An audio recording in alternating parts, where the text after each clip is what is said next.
نحمده ونصلي على رسوله الكريم.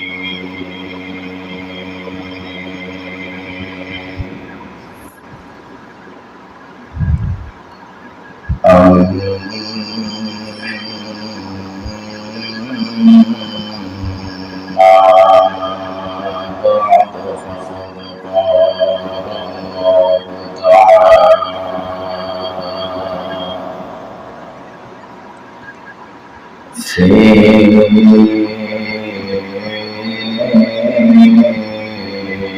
كلامه المجيد وفرقانه الحميد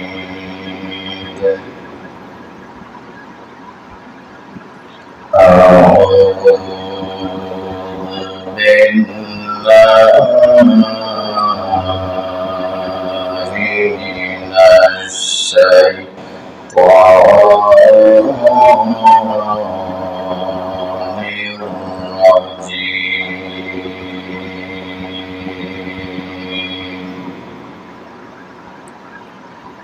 بسم الله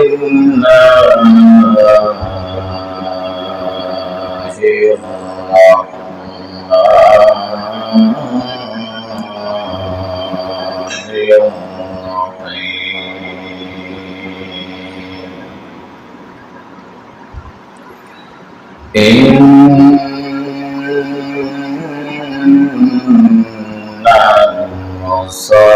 المصدقين والمصدقات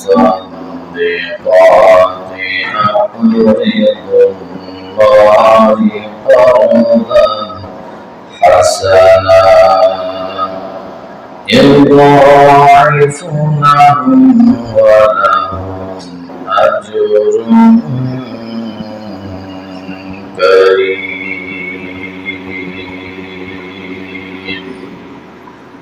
صدق الله العظيم.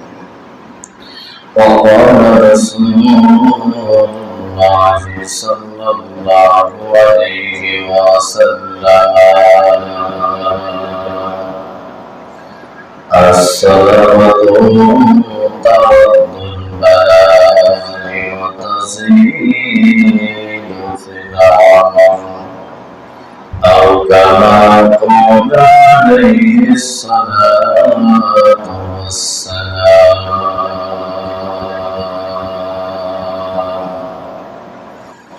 وقال تعالى في شان حبيبه مخبرا وآمرا إن الله وملائكته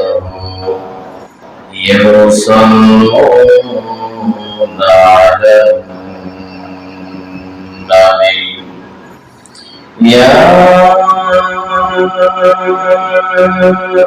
أيها الذين آمنوا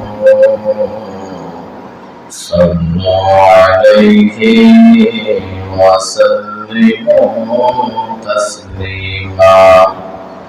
نمازের দরুদ পড়ি। اللهم صل على محمد وعلى آل محمد كما صليت على إبراهيم وعلى آل إبراهيم إنك حميد مجيد. اللهم بارك على محمد وعلى آل محمد كما باركت على إبراهيم وعلى آل إبراهيم إنك حميد مجيد. সকলে পড়েন কালামুল উলা বিকামালিহি كشف الدجى بجماله حسنت جميع خصاله صلوا عليه وآله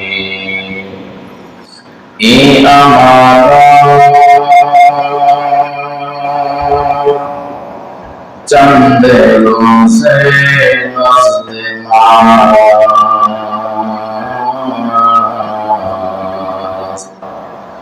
दर हकीकत मान के हाथ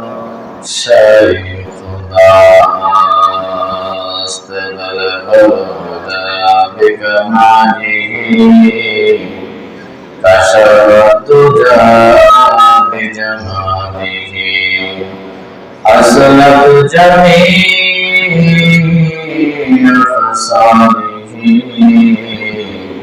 صلوا عليه وآله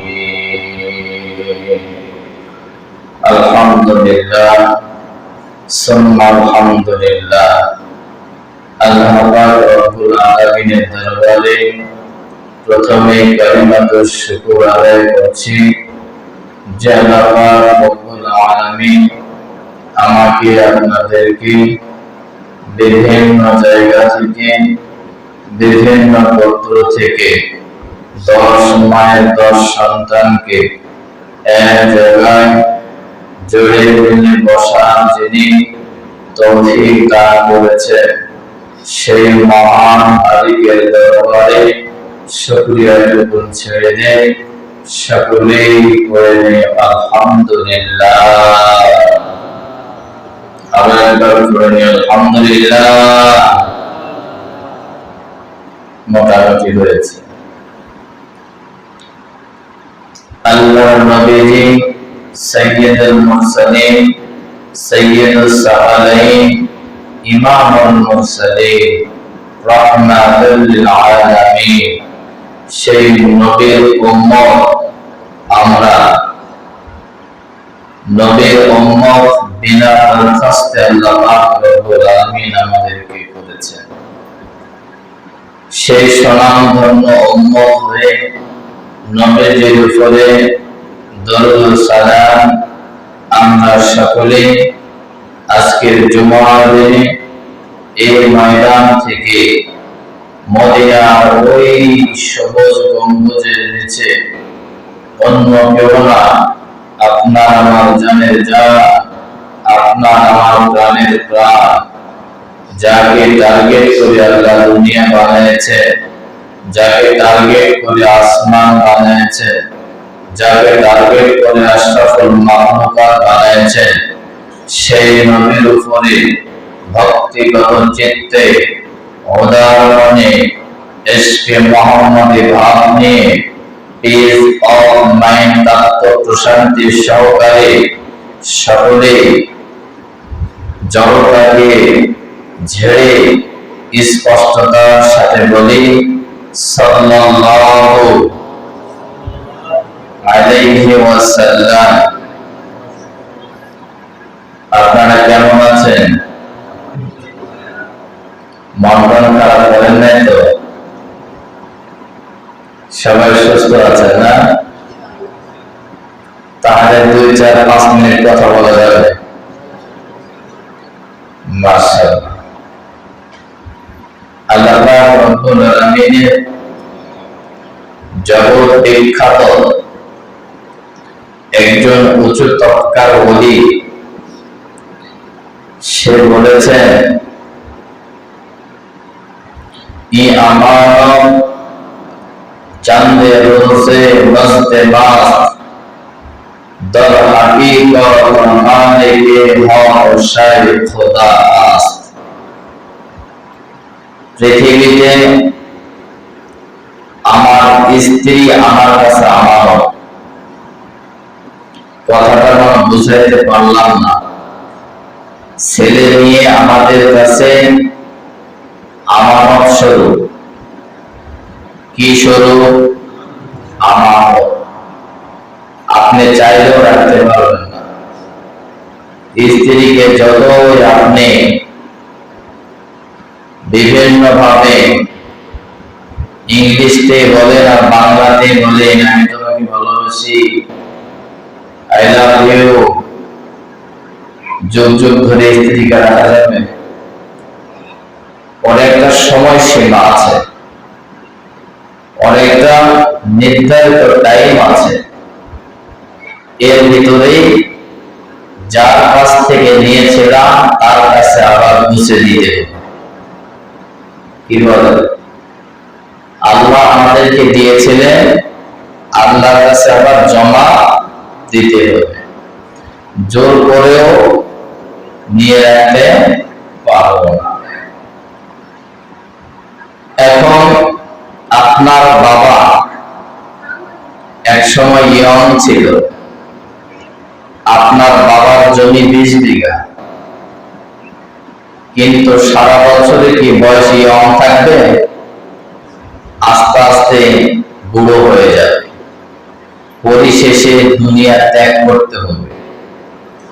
20 বিঘা জমির মালিক ছিলেন, যাওয়ার সময় রেখে গেছেন না নিয়ে গেছেন? রেখে গেছেন। যতটুকু সময় তাকে দায়িত্ব দেওয়া হয়েছিল ওই সময়ের ভিতরে সে আদান প্রদান করেছে 20 বিঘা মাটি। সময় শেষ, সব হয়ে মালিকের ডাকে সাড়া দিলাম।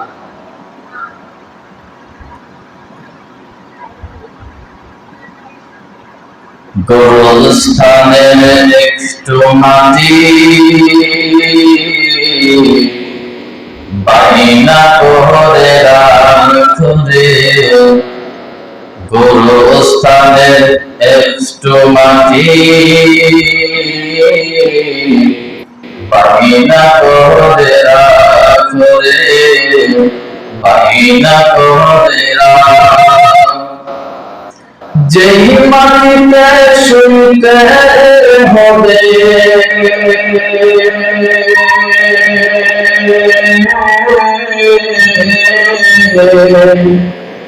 যেই মাটিতে শুনতে হবে সালিশে রাতরে,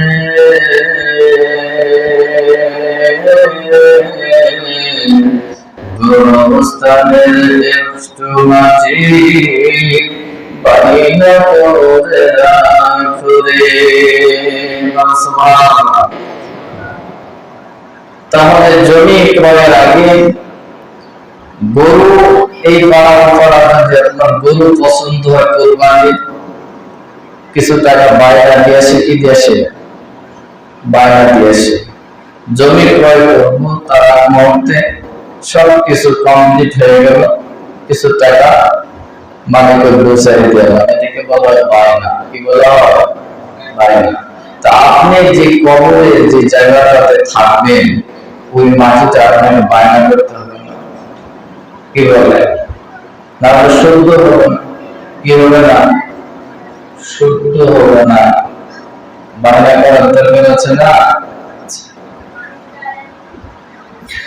গফতে পয়গম্বর তাদাইম বাহারে ফান, দো ফেরেশতা খুশমুনাদি মিকুম।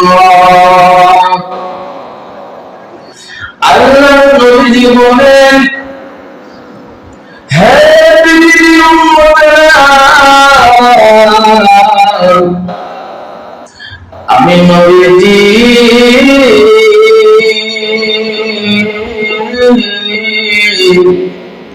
তোমাদেরকে বলে দিলাম, দুনিয়ার জমিনে প্রতিনিয়ত আল্লাহর কাছ থেকে 2 জন ফেরেশতা আসে। কয়জন ফেরেশতা? নবী বললেন, প্রতিনিয়ত 2 জন ফেরেশতা জমিনে আসে। এই দুইজন ফেরেশতা, একজন ফেরেশতা বলে কা খুদায়া মুঝসে क्या वादा ख्वाब क्या खुदाया मुझसे क्या कुन तलब सुबहानाल्लाह।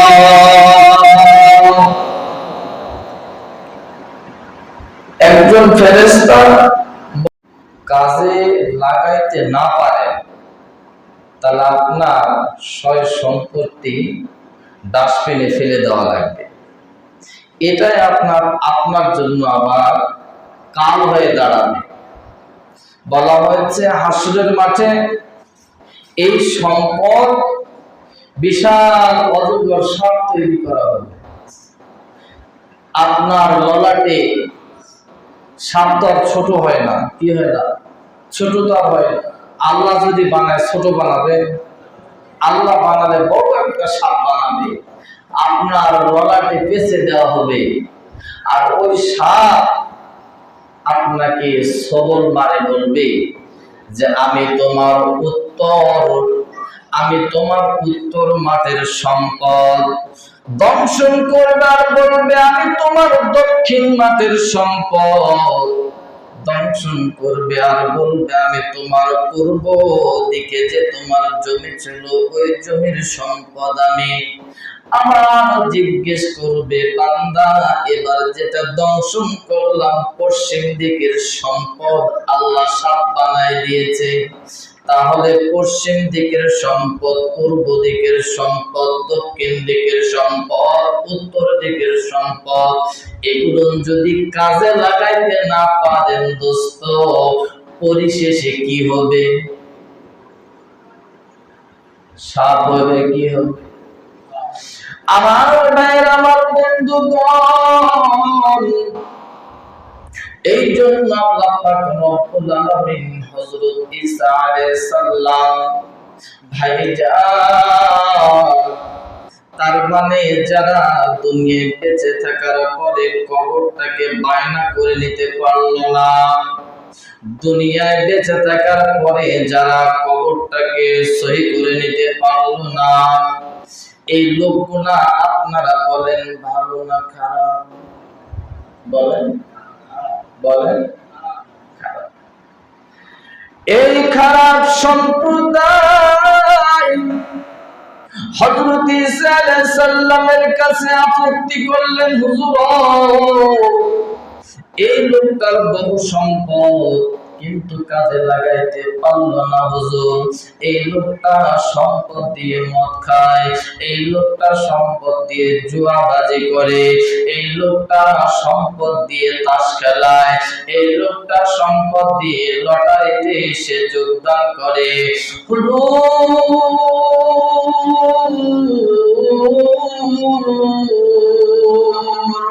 এই লোকটার কারণে আমাদের সমাজের বাচ্চা কাচ্চারাও তার মতো হয়ে যাচ্ছে, সম্পদ নষ্ট করে দিচ্ছে তার দেখে দেখে।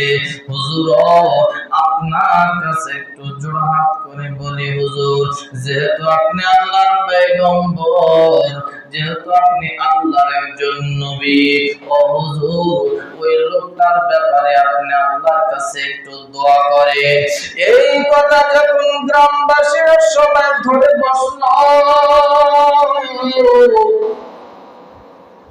এবার হযরত ঈসা আলাইহিস সালাম আল্লাহর কাছে প্রার্থনা করলেন লোকটার ব্যাপারে। আল্লাহকে বললেন, মাওলা কারীম,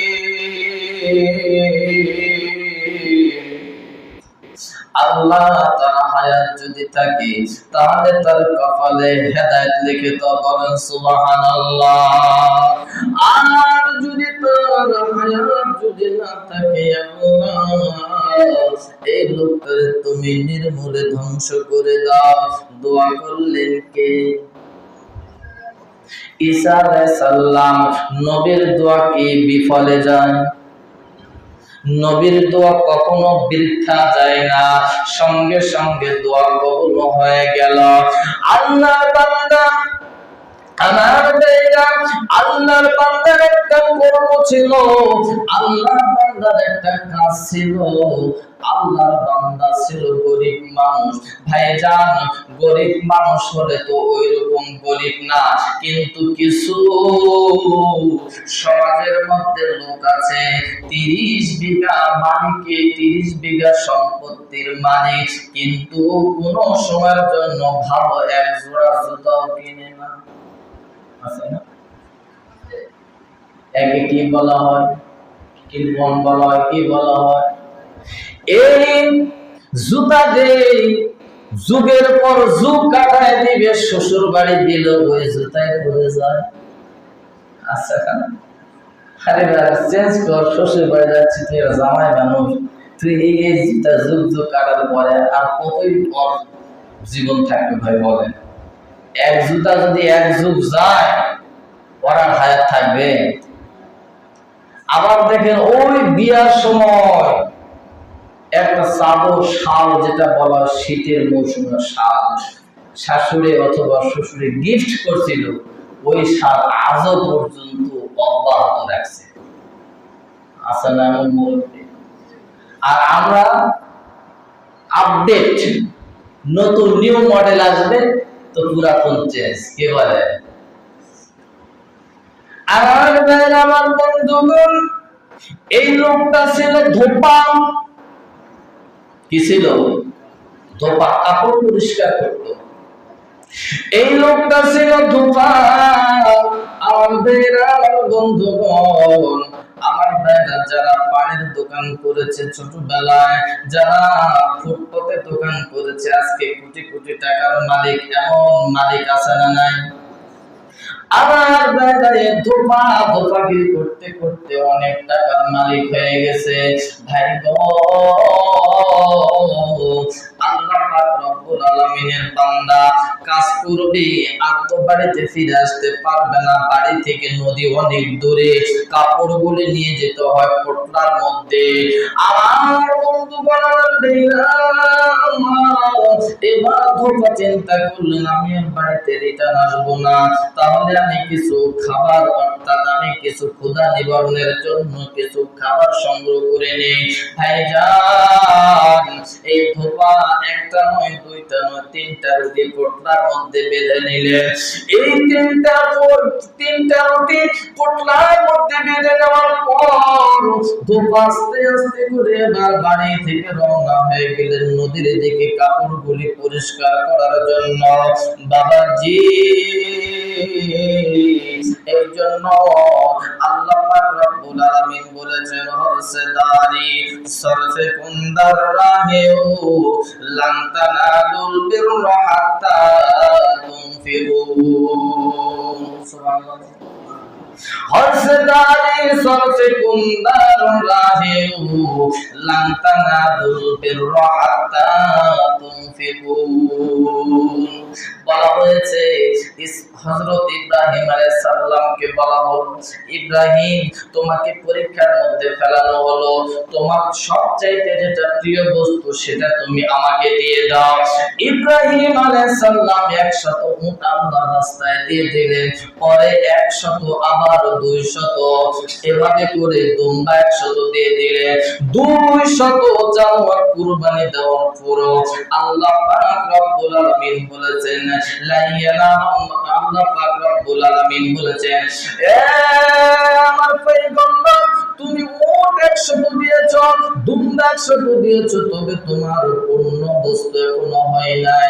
আমার ভাইরা সবচেয়ে প্রিয় বস্তুটা চেয়েছে। আল্লাহ এবার ইব্রাহিমকে বললেন, ইব্রাহিম, 80 থেকে 90 বছর অতিবাহিত হয়ে যাওয়ার পরে যে সন্তানটা হয়েছে, ওই সন্তানটা আমার রাস্তায় তুমি কুরবান করে দাও। কোন সন্তান? 80 থেকে 90 বছর পর একটাই সন্তান হয়েছে। কয়টা? কত দরদ ওই সন্তানের উপরে, অনেক দরদ, মায়া মমতা জড়ানো। এই সন্তান আল্লাহর রাস্তায় কুরবানি দেওয়ার জন্য হুকুমটা কার? আল্লাহ। সবচাইতে প্রিয় দুম্বাও আল্লাহর দরবারে কবুল হয় নাই, উটও আল্লাহর দরবারে কবুল হয় নাই। পরিশেষে আল্লাহ বললেন, তোমার সবচেয়ে তুমি যাকে বেশি মহব্বত করো ওই বস্তুকে তুমি আমার রাস্তায় কুরবান করো। যখন আল্লাহ পাক বললেন, হযরত ইব্রাহিম আলাইহিস সালাম ইসমাঈলকে পরিশেষে কুরবানির জন্য প্রস্তুতি নিয়েছিলেন কি নিয়েছিলেন না? এখন আমাদের ভিতরে একটা দেখেন নীতি চলে আসছে।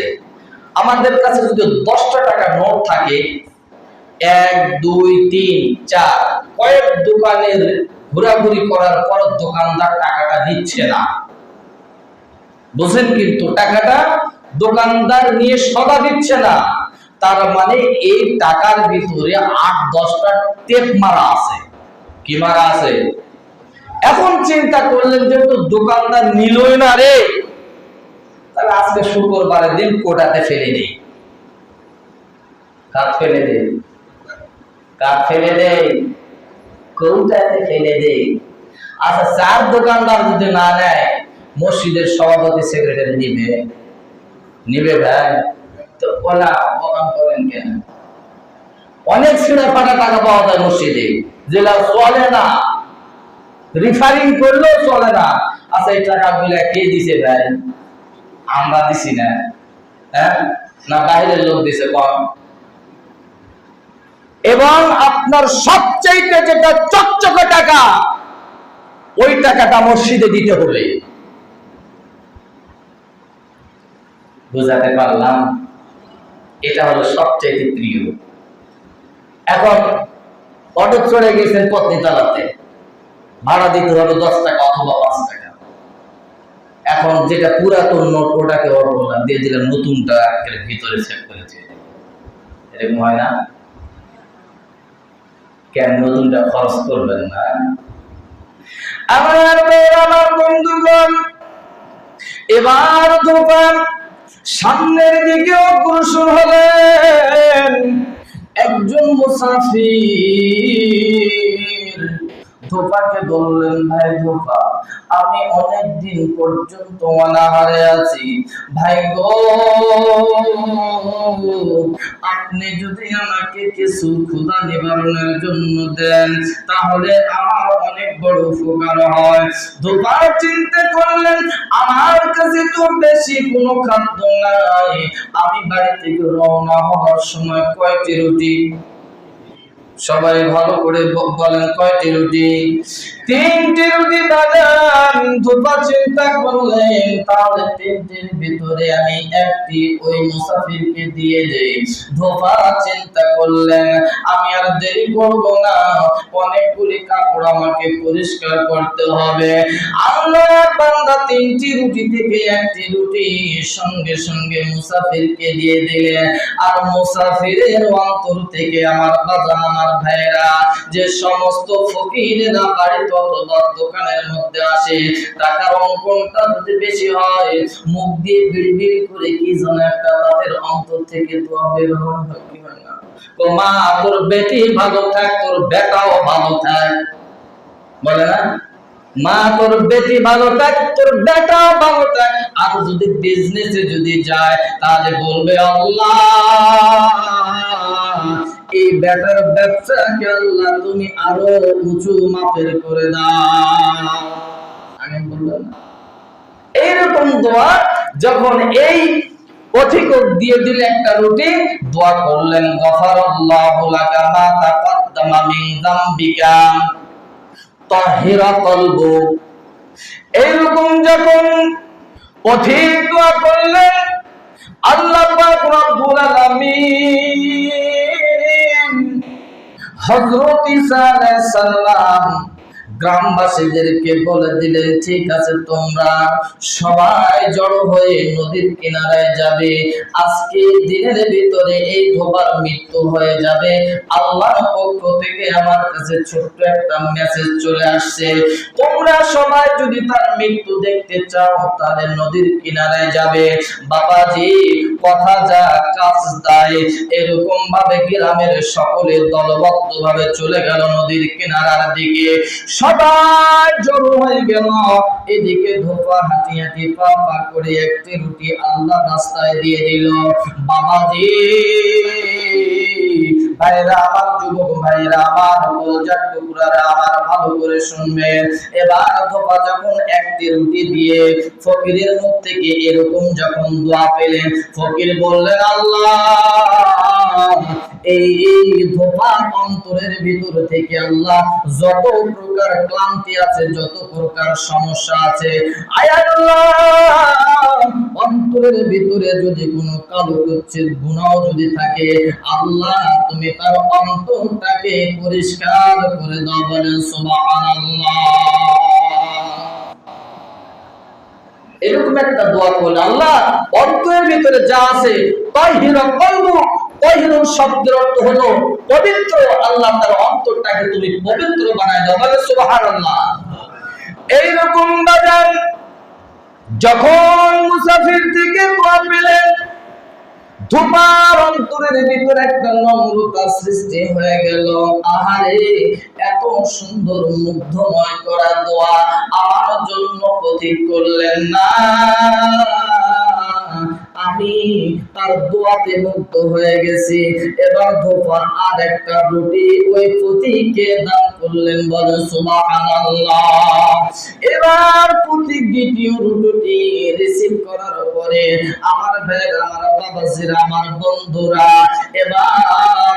এবার পথিক দ্বিতীয়বার দোয়া করলেন, গফারাল্লাহু লাকা মা তাকদ্দামা মিন যামবিকা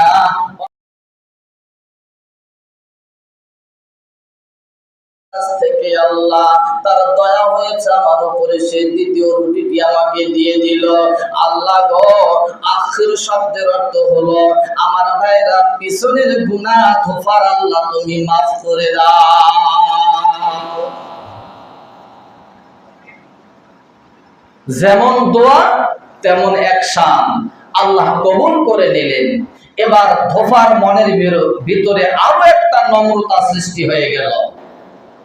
ধোপা চিন্তা করলেন, আমি অনাহারে থাকবো, এই পথিকের দোয়ার ভিতরে যে এত মধু মাখানো আছে, আমি যদি জানতাম আগে, তাহলে আরো বেশি করে আমি রুটি তৈরি করে নিয়ে আসতাম।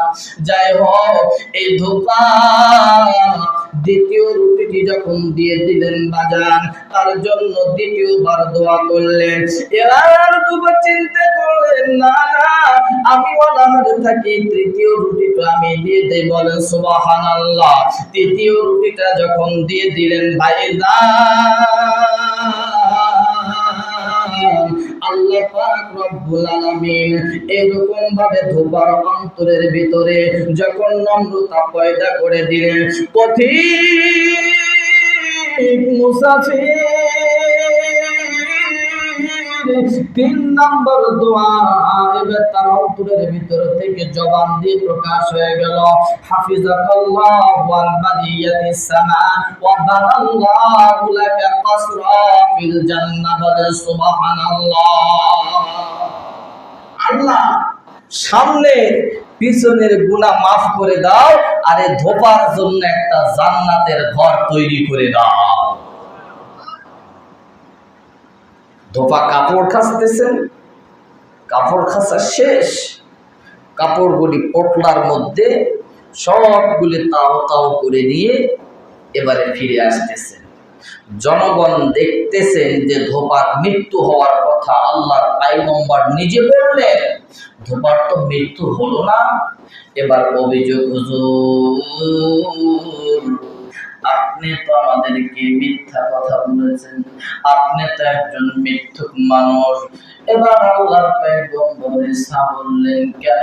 আমি তো মিথ্যা কথা বলি নাই, আমি যা বলেছি আল্লাহর পক্ষ থেকে ফয়সালা করেছি। বলেন সুবহানাল্লাহ। আল্লাহর পক্ষ থেকে যা পেয়েছি তা আপনাদের সামনে প্রকাশ করেছি।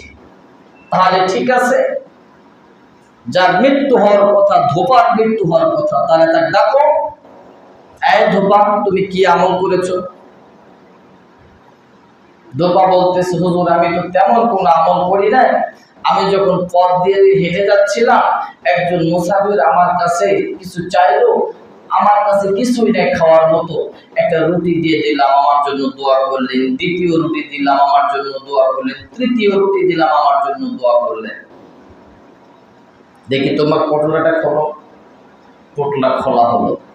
পটলার ভিতর অনেকগুলি কাপড়, কাপড়গুলি এক এক করে বের করা হলো। পরিশেষে অবশিষ্ট পটলার নিচে একটা সাপ বেউড়া পাখি বসে আছে। সুবহানাল্লাহ বলবেন না?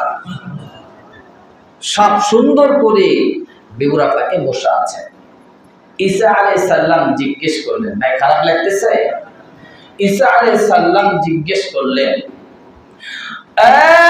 সাপ, আমি জানি আল্লাহ পাক রব্বুল আলামিন তোমাকে পাঠাইছেন ধোঁয়াকে দংশন করার জন্য। ওরে সাপ, তুমি কেন তুমি কেন তাকে সবল দাও নাই, দংশন করো নাই? এবার আল্লাহ পাক রব্বুল আলামিন সাপের জবান খুলে দিলেন। সাপ এবার মানুষের ভাষায় কথা বলতে আরম্ভ করে দিলেন। বলে সুবহানাল্লাহ। সাপ বললেন, পয়গম্বর।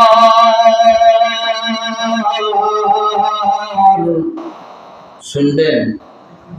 সবাই শুনবেন তো? আমার ভাইয়েরা, আমার বাবাজিরা, এবার সাপ পয়গম্বরকে বললেন, পয়গম্বর, আল্লাহ পাক রব্বুল আলামিনের হাবিব বলেছেন, as-সাদাকাতু তারাদ্দুল বালাই ওয়া তাজিদু ফিল উমর। ওগো পয়গম্বর, যে ব্যক্তি সদকা করে আল্লাহ পাক রব্বুল আলামিন তার বালা মুসিবত দূর করে দেন, তার হায়াতকে আল্লাহ পাক রব্বুল আলামিন বৃদ্ধি করে দেন। বলে সুবহানাল্লাহ। হায়াতকে বৃদ্ধি করে দেয় আর তার বালা মুসিবত কি করে দেন? দূর করে দেন।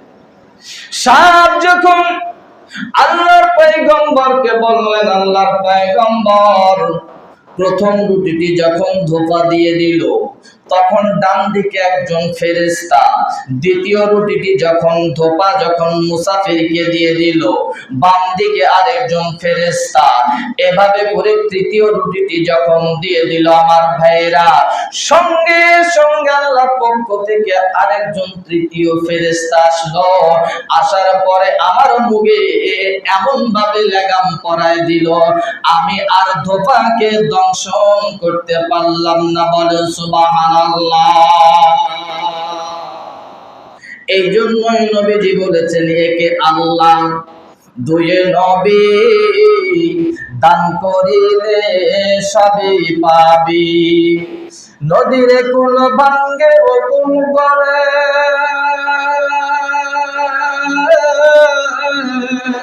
এই তো নদীর খেলা। সকাল বেলার ধনীর তুই, ফকির সন্ধ্যা বেলা। সকাল বেলার ধনীর তুই, ফকির সন্ধ্যা বেলা। যারা রিমান্ডে আছে ওদের কাছে কয় হাজার টাকা করে আছে? টাকা আছে? ব্যাংকে টাকা থাকলেও তাদেরকে দেওয়া হবে? কিছু দেওয়া হবে না। এই জন্য কবি বলেছেন, নদীর কুল ভাঙ্গে ও কুল গড়ে, এই তো নদীর খেলা। সকাল বেলার ধনীর তুই, ফকির সন্ধ্যা বেলা। আমার ভাইরা, মর্দানি কাজ তো সেই করবে যে কবরের মাটিকে বাইনা করে রাখবে। কথা বলে ঠিক না বেঠি? সেইটা একজন বড় মরদ, যে মরদ বেঁচে থাকা অবস্থায় কবরের মাটিকে সই করে রেখে দুনিয়া থেকে বিদায় হয়ে গেল। আমার প্রশ্ন হলো একটি, আল্লাহর নবীজির হাদিসটা যদি সত্য হয় ভাইজান, as-সাদাকাতু তারাদ্দুল বালাই ওয়া তাজিদু ফিল উমর, বালা মুসিবত দূর হয়, হায়াতকে আল্লাহ তাআলা বৃদ্ধি করেন। আবার বলেছেন, as-সাদাকা আর সাদাকাতু তারাদ্দুল বালাই ওয়া তাজিদু ফিল উমর, কথাটা সত্য না মিথ্যা বলেন? সবাই বলেন সত্য না মিথ্যা? বলা হয়েছে আল জান্নাতু দারুল আসখিয়াত, যারা দানকারী, দানের বিপরীত হলো, আল্লাহ পাক রব্বুল আলামিন বলেছেন দানের বিপরীত হলো জান্নাত। বলো সুবহানাল্লাহ। তো আমি একটা লোককে দেখতে চাই যে ভাই আমি আমার যতটুকু সম্পদ আছে এই সম্পদের ভিতর থেকে হুজুর আমি যদি মাদ্রাসাতে দিই তাহলে কি আমার কবরের মাটিকে বায়না করা হবে? আমি বলবো আলহামদুলিল্লাহ। আপনি যদি মসজিদে দেন কবরের মাটি বায়না করা হবে। যদি আপনি প্রমাণ নিতে চান তাহলে হাদিসকে বিশ্বাস করতে হবে। হাদিসকে যদি বিশ্বাস না করেন তাহলে আপনি মুনাফিক। কি? আপনি মুনাফিক। আল্লাহ পাক রব্বুল আলামিন বলেছেন ইন্নাল মুসাদ্দিকিনা ওয়াল মুসাদ্দিকাত ইউকরিদুল্লাহি কারদান হাসানা ইউদাইফু লাহুম ওয়া লাহুম আজরুন কারীম। বলা হয়েছে ছেলে হোক মেয়ে হোক, যদি আল্লাহর ঘরে নবীর ঘরে কেউ যদি দান করে আজরুন কারীম, আল্লাহ পাক বলেছেন আমি তাকে এমন পুরস্কারে পুরস্কৃত করব আমার পক্ষ থেকে ওই ব্যক্তির জন্য, ওই নারীর জন্য, নরের জন্য আমার পক্ষ থেকে পুরস্কার থাকবে। বলেন সুবহানাল্লাহ। এই জন্য কম বেশি সবার অর্থ আছে, আছে না নাই? বলেন সবার অর্থ আছে। যাই হোক, আমি একজন ব্যক্তিকে নিজ ইচ্ছায় বহু টাকা কামাই করেছেন, আল্লাহ হায়াতের মধ্যে নেক হায়াত দিয়েছেন, একজন ব্যক্তিকে দেখতে চাই যে 1000 টাকা আমি মসজিদে দিব। কে আছেন দেখি? একজন ব্যক্তি দেখি। আলহামদুলিল্লাহ। সবাই বলেন আমিন। আল্লাহ তার জানে মালের মধ্যে বরকত দিয়ে দাও। সবাই বলেন আমিন। ভাইজান আপনারা জানেন সওয়াল জবাব কবরের মধ্যে কয়টা হয়? কয়টা? এখন এক হাজী সাহেবকে জিজ্ঞেস করেছে ফেরেশতারা এসে, হাজী সাহেব আপনার রব কে?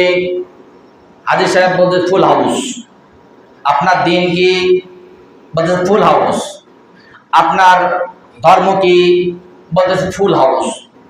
এই ফুল হাউস শুনে ফেরেশতারা হতভম্বর মধ্যে পড়ে গেলেন। আরে জগৎ তো এইরকম লোক দেখি নাই, প্রশ্ন করেছি জবাব না দিতে পারে চুপ থাকছে, তো ফুল হাউস বলে কেন? পরে তথ্য নিয়ে দেখে ওই হাজী সাহেবের একটা বড় সিনেমা হল ছিল। কি হল? সিনেমা হল ছিল, সিনেমা হল। তো হাজী সাহেব যেত না, ফোনে যোগাযোগ। তো ওই যে সিনেমা হলের ভিতরে যে ম্যানেজার থাকতো ফোনে যোগাযোগ হতো। তা হাজী সাহেব ফোন দিত, ম্যানেজার সাহেব আজকে ঘরের কি অবস্থা? তো ম্যানেজার বলতে, হাজী সাহেব ফুল হাউস। কি হাউস? Full house. তার মানে আজকে সিনেমা হলের ঘর ভরে গেছে, পূরণ হয়ে গেছে। আপনাকে টেনশন করতে হবে স্যার, ফুল হাউস। এই ফুল হাউস শুনতে শুনতে শুনতে কবরেও যায় ফুল হাউস। কোথায় যায় ফুল হাউস? কবরেও যায় ফুল হাউস। এজন্য আমার ভাইরা আজকের কথাটাকে যদি আপনারা জ্ঞান মনে করেন, খোদার কসম করে খাইলাম আপনারা বৃথা যাবেন না। আপনি মরে দেখেন, এটাই আপনার জন্য এমন একটা প্রাচীর হয়ে যাবে, এই নেক আমলি আপনাকে জাহান্নামের আগুন থেকে, জাহান্নামের ফেরেশতা থেকে আল্লাহ পাক রক্ষা করবেন। আমি আরেকজন ব্যক্তিকে সম্মানের সাথে, ইজ্জতের সাথে আরেকজন হিতাকাঙ্ক্ষী ভাইকে দেখতে চাই যে হুজুর আর 1000 টাকা আমি মসজিদে দিব। দেখি আল্লাহর ওয়াস্তে আল্লাহ পাক তার অন্তরকে প্রসারিত করে দেখ, দানের হাতটাকে বাড়ায় দেখ।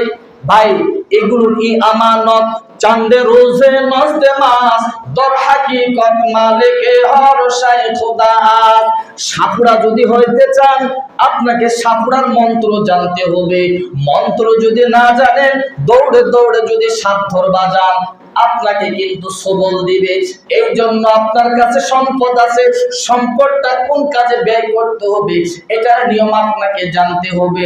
আপনি যদি নিয়ম না জানেন বাজার, এই সম্পদই আপনার সাপ হিসাবে আল্লাহ পাক তৈরি করে দিবেন। বলেন সুবহানাল্লাহ। আরেকজন ভদ্র ভাইকে দেখতে চাই। আলহামদুলিল্লাহ, আল্লাহ তুমি কবুল করে নাও, সকলে বলেন আমিন। আল্লাহ তার বালা মুসিবত দূর করে দাও, আল্লাহ তার দাম্পত্যময় জীবন সুখময় করে দাও। আল্লাহ পাক রব্বুল আলামিন বলেছেন ফার্স্ট, সেকেন্ড, থার্ড, এগুলো ডিভিশন আছে, আগে ছিল না। কি কিছু আছে আগে ডিভিশন ছিল না, ফার্স্ট সেকেন্ড থার্ড ডিভিশন ছিল না, তারপর সবগুলা ফেল। তো এখন আমরা ডিভিশন আর একজন ব্যক্তিকে নিতে চাই, তারপরে ইনশাআল্লাহ আমি ক্লোজ করে দিব। আর একজন ভাই দেখি, আর একজন ভাই বলেন যে হুজুর আমি আর 1000 টাকা দিব আল্লাহর ঘরে। ভাইজান যদি আপনি এই ঘরের যাত্রী হতে পারেন সব কিছু ধ্বংস হয়ে যাবে। আল্লাহ পাক মাদ্রাসা আর মসজিদ, মাদ্রাসা আর মসজিদকে লঞ্চ বানায় দিবে। সেই দিন লঞ্চের মধ্যে তারাই উঠতে পারবে যারা এই ঘরের সঙ্গে সম্পর্ক রেখেছে। আর না হলে পরিশেষে ফুল হাউস মুখে আসবে। কি আসবে? Full house. এখন বলেন ওই লঞ্চের মধ্যে আপনারা যাত্রী হিসেবে উঠবেন কি উঠবেন না? সবাই বলেন উঠবেন তো? সবাই উঠবেন? সবাই উঠবেন? আলহামদুলিল্লাহ। আর একজন ভাইকে দেখি, সোনার ভাই, দরদের ভাই, আর একটা ভাইকে দেখি যে হুজুর আমি 1000 টাকা দিব, বহু টাকা কামাই করছি হুজুর, আমি এই ঘরে আল্লাহর ঘরে 1000 টাকা যদি আমি দেই কবুল। আলহামদুলিল্লাহ, আল্লাহ তুমি এই ভাইকেও কবুল করে নাও, জানে মালের মধ্যে বরকত দাও, দাম্পত্যময় জীবন সুখময় করে দাও, ইহলৌকিক পরলৌকিক সব রাস্তাকে তুমি সহজ করে দাও। বলেন আমিন। আর একজন ভাই, ভাই আমার সামনে একটা দেওয়াল ঘড়ি লাগবে, আমার সামনে একটা দেওয়াল ঘড়ি লাগবে, পেন্সিল ব্যাটারিতে যেগুলো চলে। দেখি যুবকদের মধ্যে আমি একটু আবদার করব, যুবক ভাইরা কে দিবেন? আলহামদুলিল্লাহ, ভালো মানের একটা ঘড়ি এসে দিবেন। চাঙ্গা করতে হবে মসজিদটা, কি বলেন? তাই না? বেজার হলেন নাকি আপনারা? আমার ভাইরা, আমার বন্ধুগণ, আল্লাহ পাক রব্বুল আলামিন বলেছেন এ দুনিয়ার ভাইরা, যতদিন পর্যন্ত তোমরা দুনিয়ায় থাকবে আমি ততদিন পর্যন্ত আমার পক্ষে যদি থাকো, নবীর ঘরের পক্ষে যদি থাকো, তোমরা ঠকবে না। আল্লাহ পাক নিজেই বলেন মানজা বিল হাসানাতি ফালাহু আমসালিহা, তুমি 1000 টাকা দিবা, আমি অন্য ফান্ড থেকে তোমাকে 10000 টাকার মালিক বানায় দেব। মানজা বিল হাসানাতি ফালাহু আমসালিহা, এটা আল্লাহ তাআলার কালামের আয়াত। এই কালামের আয়াত কোনোদিন মিথ্যা হতে পারে না। যুবক ভাইরা আপনারা সবাই রেডি হয়ে থাকেন, আপনাদের কাছ থেকে নেওয়া হবে, আপনাদেরকে বেদার করব না, আপনাদেরকে মনক্ষুণ্ণ করব না। তবে পরবর্তী সময়, কি বলেন? পরবর্তী সময় আল্লাহ পাক রব্বুল আলামিন সকলকে কবুল করুন। বলেন আমিন। ওয়া মা আলাইনা ইল্লাল বালাগ। আমরা সবাই